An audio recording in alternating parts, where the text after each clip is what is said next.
ශ්‍රී ලංකාවේ ගීත කලාවට දශක ගණනාවක් පුරා අමරණීය මෙහෙයක් ඉටු කළ විශාරද ආචාර්ය නන්දා මාලනී මහත්මිය අප අතරින් සමුගෙන තිබෙනවා. 1943 අගෝස්තු 23 වන දින උපත ලැබූ නන්දා මාලනී මහත්මිය ශ්‍රී ලංකාවේ සංගීත ශාස්ත්‍රයේ අති සුවිශේෂී ස්ථානයක් හිමි කරගත් ගායන ශිල්පිනියක්. ඇයගේ හඬ තුල තිබුණේ මధుරත්වය පමණක් නොවේ.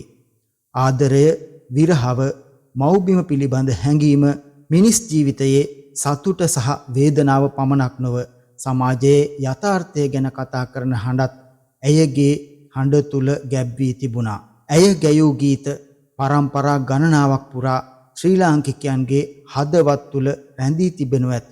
පවන සහ සත්‍යයේ ගීතය වැනි නිර්මාණ ඇගේ කලා ජීවිතයේ සුවිශේෂී සලකුණු බවට පත් වුණා. නන්දා මාලනී මහත්මියගේ හඬ ශ්‍රී ලංකාවේ සංගීතයට පමණක් නොව අපේ සංස්කෘතික උරුමයටද අමතක කළ නොහැකි දායාදයක්. අද ඇයගේ හඬ නිහඬ වී තිබුණත් ඇය ගැයූ ගීත කිසිදා නිහඬ වන්නේ නැහැ. ඇගේ හඬ තවත් පරම්පරා ගණනාවක් අසනු ඇත.